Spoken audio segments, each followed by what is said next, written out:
Welcome to part 2 of Mean Animals I Have Known. In part 1, we met two of my favorite mean animals, and lest one begins to think that it is only the alive and the aware animal that is capable of inflicting pain and torture on the unwary or the underprepared, please note that there are several species that bear enough malice to continue their retribution even past the curtain that signals the end of mortality. One of the meanest of these was an elk that went beyond the call of duty in creating torment. It was a rainy morning that opening day of elk season so many years ago. It was the first such season, and my first foray into the jungle of huge stumps, ancient timber, and young regrowth timber that is the west side of Washington's Olympic Peninsula. The Navy, just a few months prior, had seen fit to honor my first choice of duty station on my transfer from the submarine I'd served aboard for the previous 5 years. Pomppac, Polaris Missile Facility Pacific, was located on what is now the submarine base at Bangor, Washington, home to the Pacific Trident missile fleet. Housing shortage in the area at the time of my arrival, most critical since World War II, the newspaper headlines announced on the day of my arrival, forced me to make an alteration to my original plan and take a military house on the Naval Ammunition Depot Annex on Indian Island near Port Townsend, about 30 miles north of the base. This proved a most fortuitous circumstance, as it landed me among the worst of bad company, a band of hardcore elk hunters. From the time I met Greg and Adam in June until season opened in November, we talked elk. Being the new boy on the block, I listened, and I listened, and I listened some more. Many were the tales of elk trails followed, the elk seen, and of the ruggedness of the country traversed. It was this last that I, in retrospect, didn't listen to quite closely enough. Opening morning of elk season 1968 found me on a ridge covered in reprod timber. That is young growth, approximately 6 to 8 years old. It was about 15 feet high and just an inch or two in girth. They can grow quite thickly, blanketing the terrain with a rather tall carpet of green.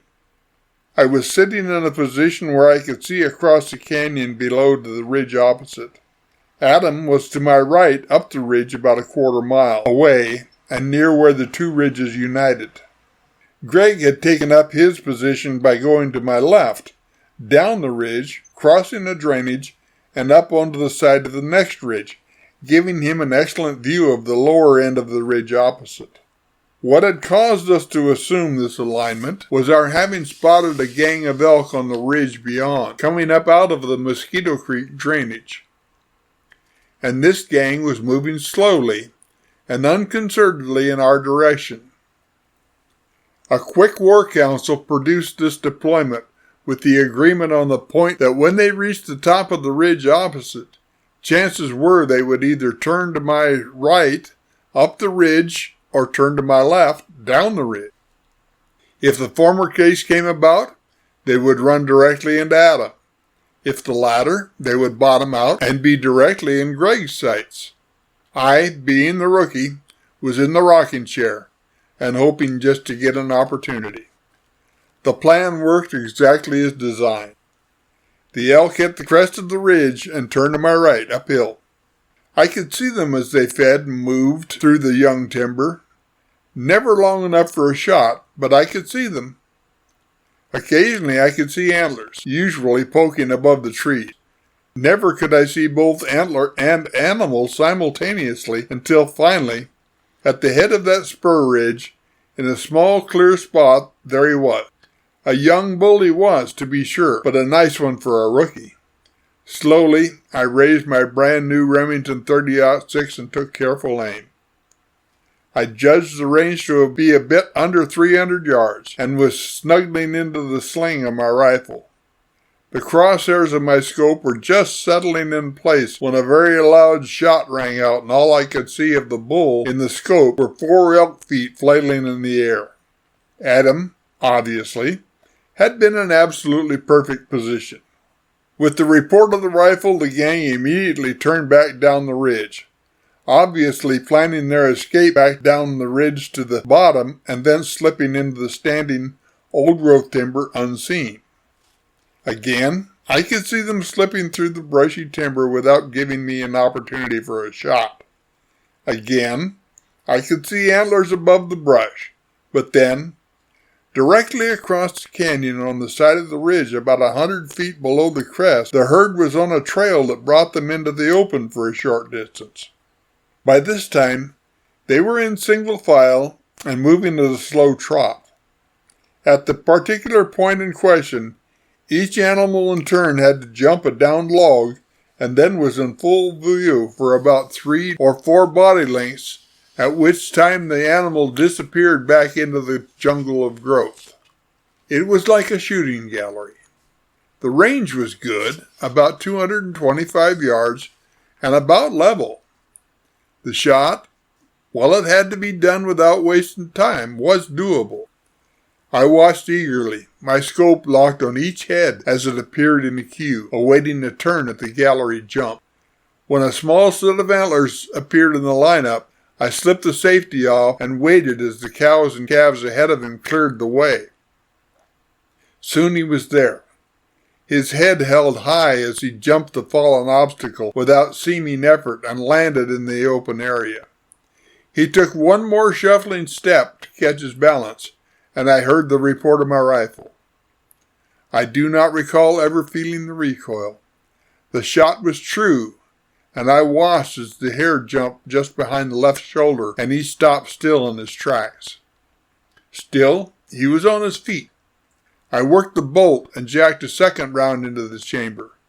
Again, the hare jumped right next to the first hit as the 165-grain spear bullet found its mark.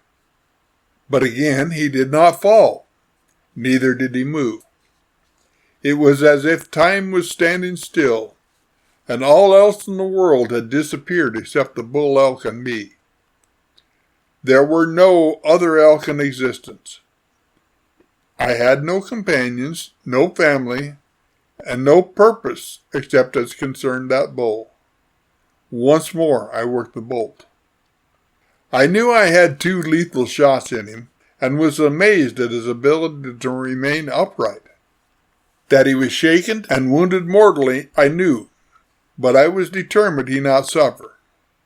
Always, I had prided myself on the fact that no animal I had ever taken had required more than 1 shot dispatch.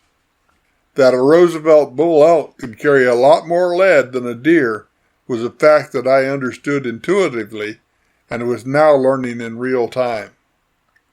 For my 3rd shot, I took a bit more time and located where the bone ran through his neck. I was sure he was not moving with 2 rounds in his boiler room. Now I was going to put one into his wheelhouse. I felt that the range was a bit excessive to affect one into his brain, so chose the second best location. Once more, I could see the hair on his neck jump as the heavy bullet created its effect. Slowly, after this shot, the knees began to buckle. Like a punch-struck fighter viewed in slow motion, he folded slowly, 1 leg at a time, and he eased to the ground, taking care, I was sure, not to bruise any of his delicious meat. I watched as he crumpled like an empty potato chip bag until he was prostrate on the steep side hill. Then, like that bag unfolding on its own, a leg jerked spasmodically. A second kick caused him to roll down the hill a bit. Soon, another kick, and he tumbled even further down the ridge. Aha, I said to myself, how wonderful. He'll be so much easier to dress out at the bottom of the ravine than he would be on that steep side hill. I'd probably have to drag him down to the bottom anyway. Oh, how naive can a rookie be? I had totally failed to reckon with the fact that I had just harvested one of the really mean elk in all of creation.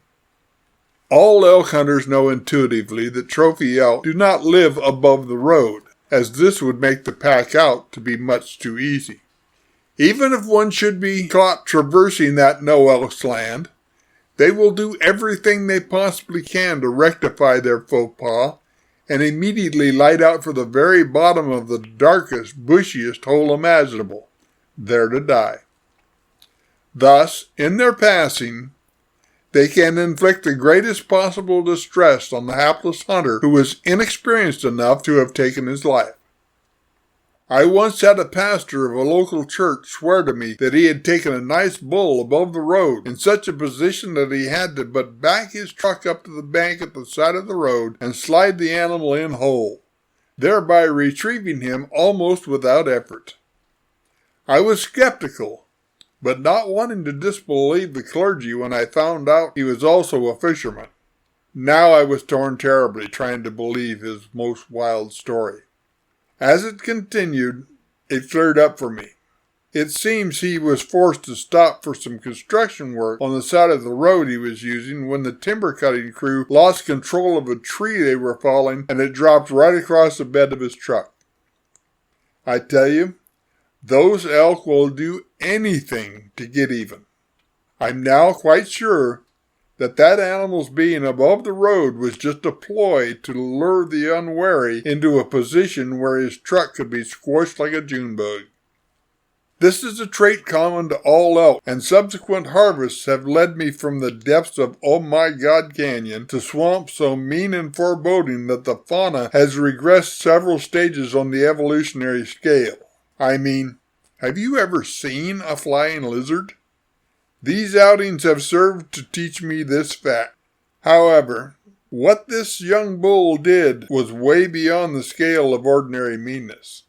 Upon reflection, I cannot recall a single time when an elk just went peaceably and stayed where he fell.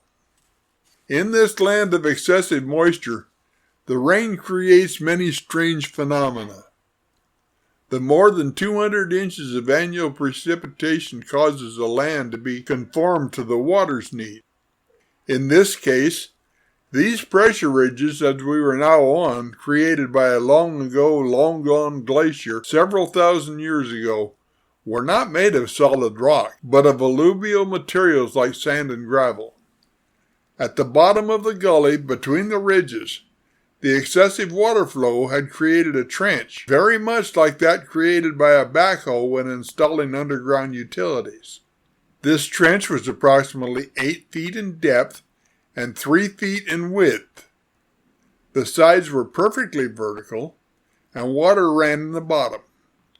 The ditch looked so unstable to me that, if it had been a construction project, no man would have ever been allowed in it without shoring the walls.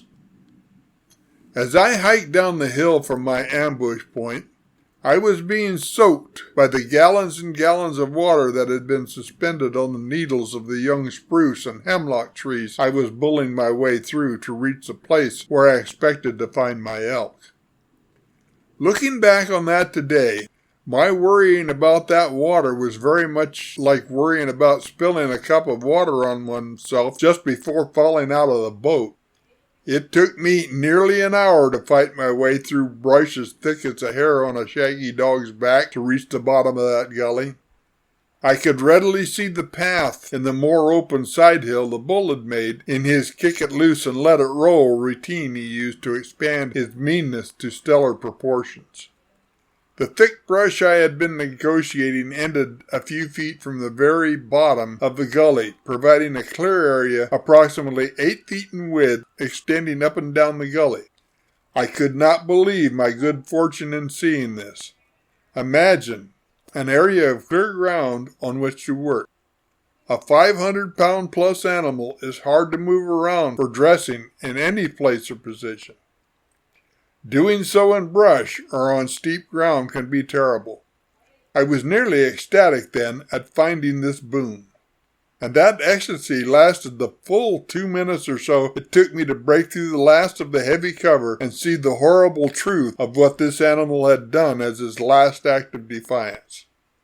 All that was to be seen where I would have supposed this beast to be was the marks of his last struggle as he managed to heave himself bodily into that trench in the bottom of the gully. With no small amount of trepidation, I inched forward slowly, peering expectantly into that hole, even while dreading the confirmation of what I knew was true. What greeted me was a sight indescribable. Lying in the bottom of that hole, I could see a foreleg, or maybe two hind legs, and one eye. He lay in such a juxtaposed position, I am convinced there were forces other than random chance at work here. I doubt sincerely that he could have become so seriously misaligned by mere chance. In addition, he was now acting as a really nice dam in the stream running at the bottom of the trench, and was rapidly creating a rather nice lake on his upstream side. It was at least 6 feet from the lip of the trench to the animal, and he filled another short distance with his body. The walls were perfectly vertical for as far as I could see in either direction, affording me no easy access or egress anywhere within sight. I found a convenient stump left over from the logging of this area and sat down to contemplate my situation. As I pondered the improbability of this, a shot rang out from Greg's direction. Vaguely, I recalled another from that area a bit earlier. More than likely, his last shot finished what the prior one had started, which meant, Adam being busy with his own bull from earlier, and now Greg with his, I was entirely on my own. I was sure that I could expect no help, so what was to be was up to me. The rain was falling.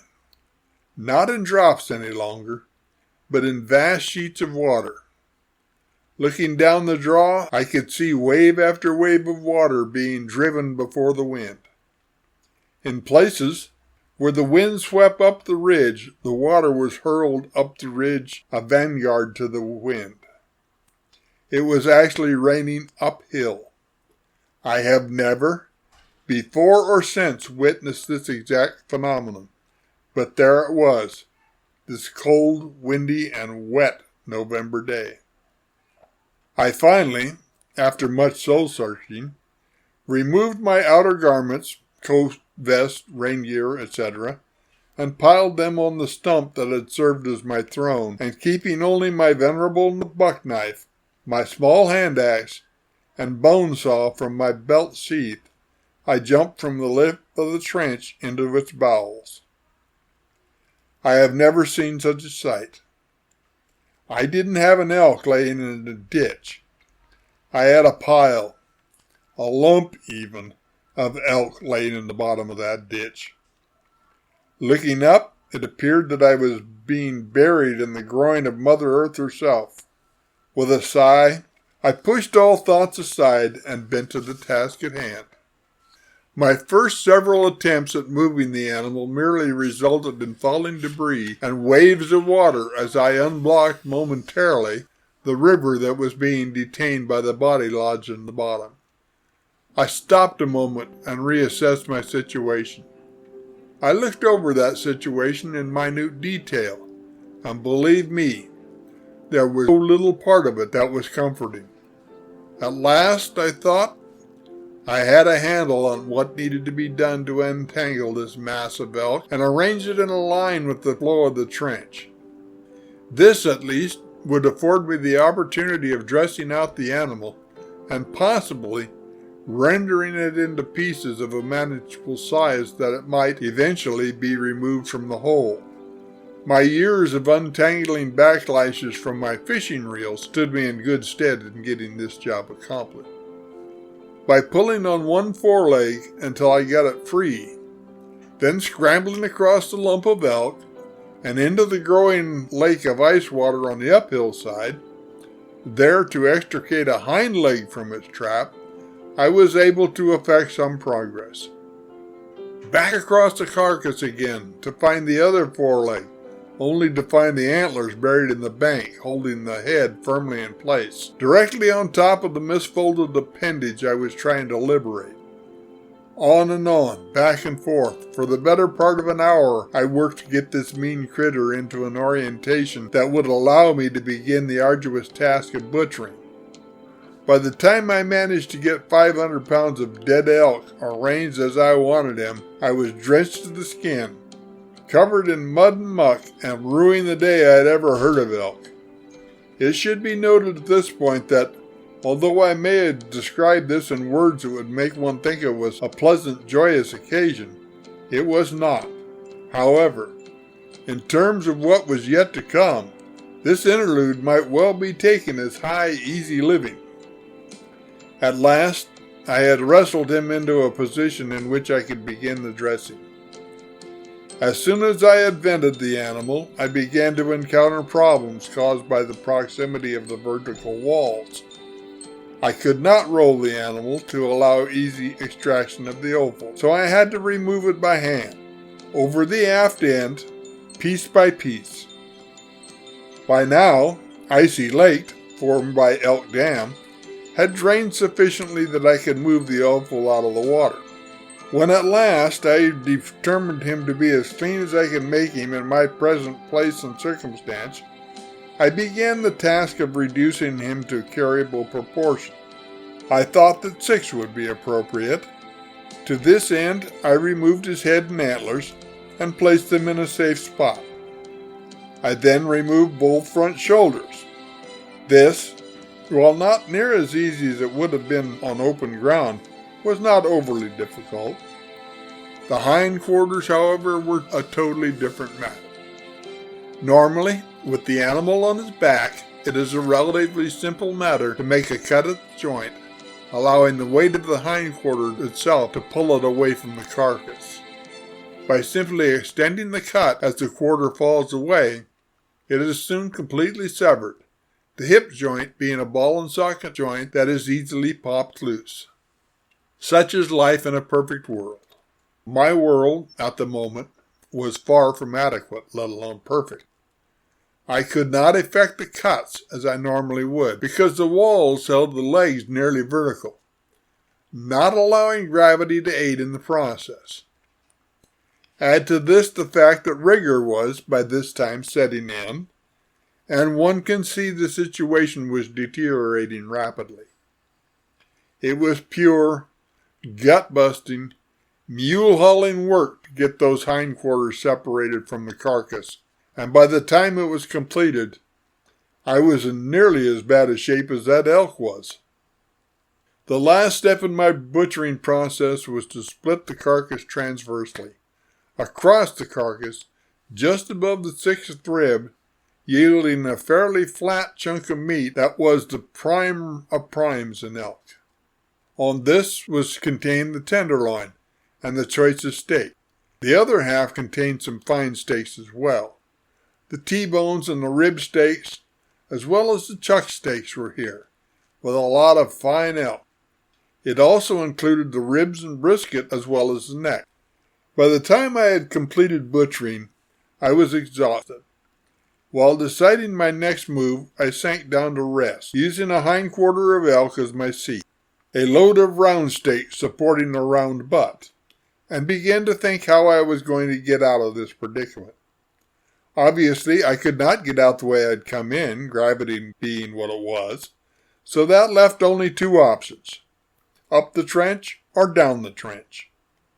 As soon as my heart rate returned to a near normal rate, I arose, and shouldering one forequarter, began my trek down the bottom of the trench, praying for a spot where the sides were low enough for me to get out of the hole.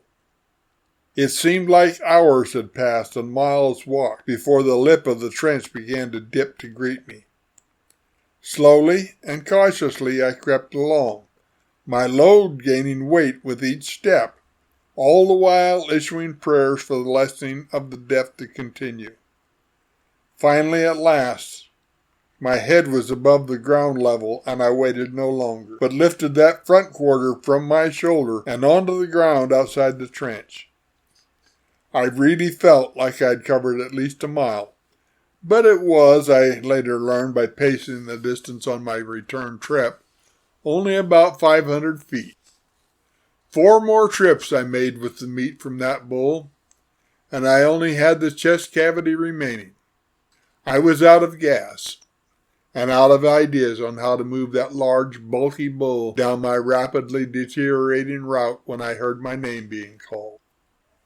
While grinning so widely that I threatened to break my face, I hollered back. When a second call asked if I needed help, I screamed for a rope and my packboard, a couple of items I had neglected to bring with me when I dove into this hellhole. I guess I was more interested in keeping them safe and dry in my truck than I was in actually using either.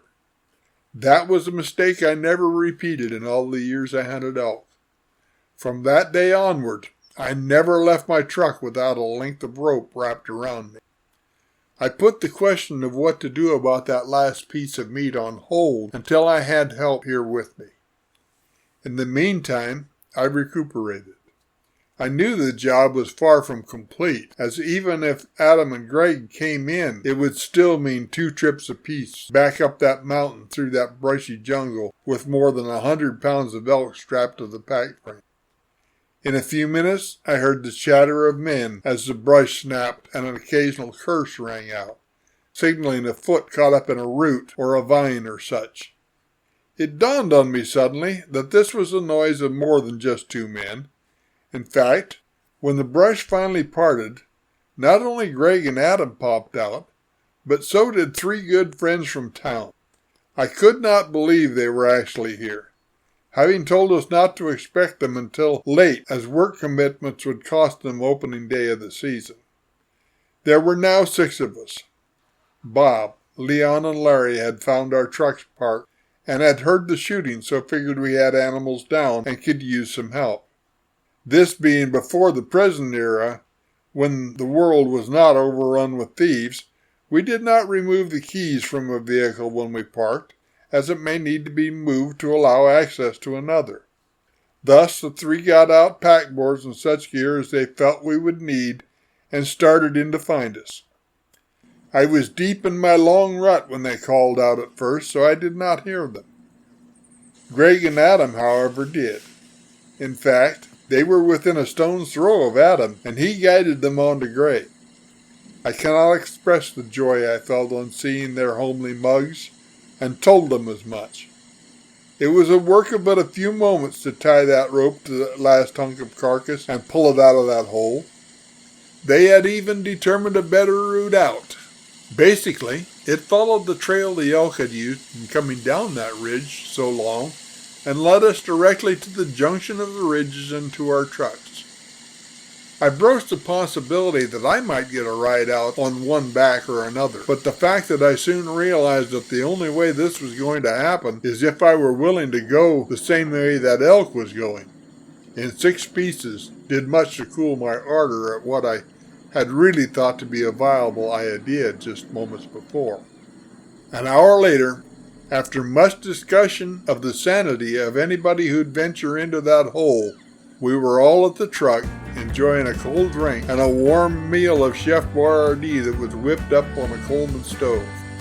Although it was just simple fare, heated quickly and served directly from the pan, it was possibly one of the finer, most welcome repasts I had ever known. Adam's elk was already in his truck, and Greg's was waiting at the edge of a small logging trace, ready to load. I had fired my first shot at 8:05 that morning, and the sun, behind thinning clouds, was sliding from the western sky as I sat on the tailgate of my truck, recounting the tale of the meanest elk that had ever lived.